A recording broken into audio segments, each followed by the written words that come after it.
Hi guys, we are going to talk about today piecewise functions and some different aspects about those. So a piecewise function is more real world than using a regular function because just like a roller coaster, it will follow a pattern for a while and then change. Most functions that represent something in the real world do not follow the same pattern or the same function for the whole time. So we piece different ones together, and they call them, when you put it together, you call it a piecewise function. And so on the screen, you'll see something that, whoa, it's a straight line, and then it's a parabola, and then it's a totally different straight line. And it is one function when we put it together and call it a piecewise. And if you'll look at it, if we start going, okay, so over here on the left, when x is between, let's see, and it doesn't even go out forever, right? This has a very clear beginning and end. So when x is between -10 and -2, this is the red line that we see. And the equation for that function is 4x plus 1.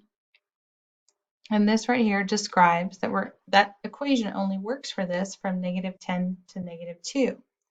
But you'll notice when I did this, I went all the way down the bottom, gave me a nice cute little answer, -10, -29, no big deal. But at the top here, it says -2 undefined.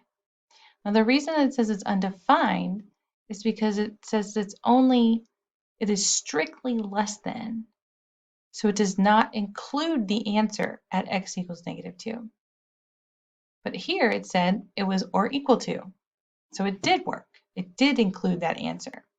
Just like on a regular number line, you might put an open or a closed circle. On these graphs, you're going to do an open or closed circle. Closed if it does include it, if it's or equal to, and open if it does not include it. Now this blue portion here, which is interesting because it looks like, something happens here, right? It looks like a point. But if we click on it from the red side, it is undefined. Click on it from the blue, it is defined. It's at 3. And that's because here it says or equal to over there at that x equals -2. So we're allowed to include the answer, but we have to use this equation for that part. We go around the other side. Do you expect it to be a closed circle with an answer or just say undefined coming from the blue side at 2? Well, it is going to be defined because it is underlined here. So it does have an answer. It is included, and the answer is 2, 3. And then we have this other portion up here where the equation for that portion is just y equals x plus 1.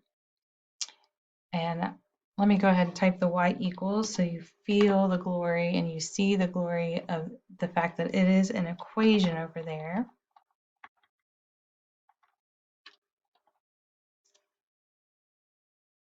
And this equation only works from x greater than 2, but less than or equal to 10. And notice it's not or equal to here. So if I go to that point from the green side, it's going to be undefined. But if I hit that point from the blue, it is defined. Okay? So what we're going to do is you have an assignment on Delta Math, and we'll do a couple examples together where you're going to identify points and figure out some things. And it's going to be doing things like, what is the value of this graph, this piecewise function, when x value is 2? Okay, so that's an example of what they might ask you. So you can look at the graph or you can look at the equation. If you look at the equation here, where is x equal 2 fall in one of these? Well, I see it here and I see it here. Which one is it or equal to? Oh, that's right here. So I'm going to use this equation. If x equals 2, I'm going to use x squared minus 1. So I'm going to type in here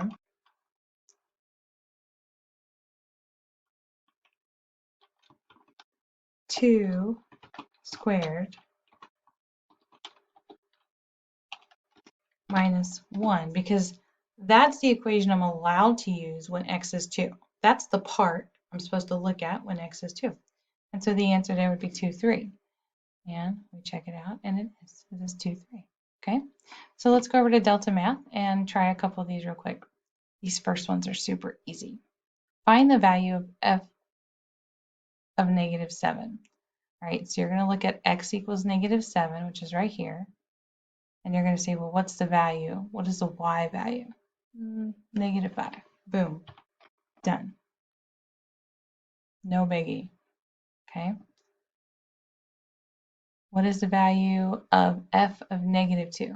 Go to negative 2, figure out where the graph is. It's up at 4. So f of negative 2 is 4. Oh, I made a mistake. Let's see what I did. F of negative 2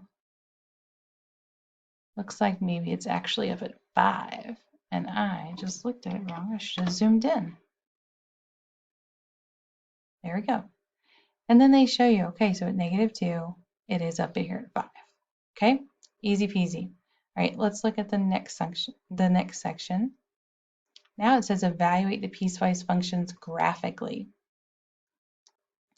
So you're looking at the graph and figuring out, whoa, what's this weird thing? This is called a discontinuity. And on a discontinuity, that means there's different kinds, but this one, it's a hole in the graph. And then it's like it's all the way down here. Okay? So this is the equation that works for almost all of the graph, except at exactly x equals negative 3. Then this is the answer. Okay? So it says find f of negative 5. Okay, well, negative 5 is over here, and I go down. All right, the answer is negative 6. Let's do another one. F of negative 5. Okay, I go over to negative 5, and I go up. The answer is 8. No big deal. It's got that weird hole in it. It's actually called a jump discontinuity. It's like a point jumps off the line almost. And ooh, look at this cutie. Negative 4. So I go down negative 4, and it looks like it's down here at negative 5. Let's see if I looked that correct. Yep. And I'm going to find one. Now let's see what happens. Oh, negative 5. Oh, hey, we have, it's not on the line at negative 5. It's way up here at 6. So it's defined there at 6. Ooh, negative 1. Ooh, there's so much going on here. There's 2 different equations plus a jump discontinuity, just a 1 point up there. So at negative 1, though, the value is 2. Now, just as a heads up, if they had asked on this particular one, f of negative 5, if you go over negative 5 and you go down, there's an open hole here, but there's no point filling it in anywhere, and you would just choose undefined. If they had asked for f of negative 5, the answer would have been undefined.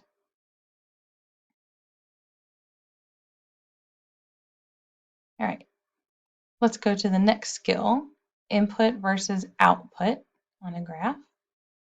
All right, so y equals f of x is shown below. Find all values where f of x, or the y, is 5. Oh, that's easy. Go up to 5. Where in the graph does it happen? Well, it only happens at x equals negative 4. Boom. And then it talks about it. Must find input. Input is negative 4. Okay, next. Find all the values of x where f of x equals 0. Remember, f of x is y, so y equals 0 is right here. They're asking, tell me all the x's where y is 0. Oh, -3. It's the only one. And then they show you this is the point. It's the only time that it touches the y equals 0 line, aka x-axis, where f of x equals 4. Okay, so we go up to 4. It happens at -5.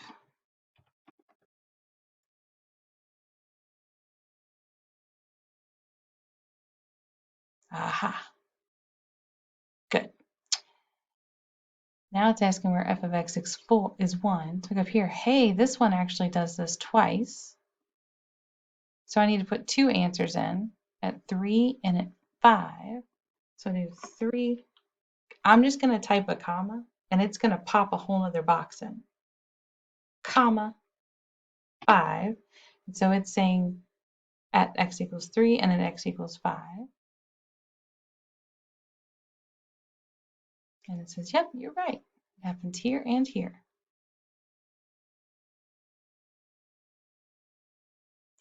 F of x equals -3. So I go down to -3. That only happens once, and that's when x is 4. All right. Got it. Okay, let's go to the next section, where this time we're talking about evaluating piecewise functions. And actually, I'm going to pop that into a different video. So, dun dun dun, stay tuned. Video 2 will start here.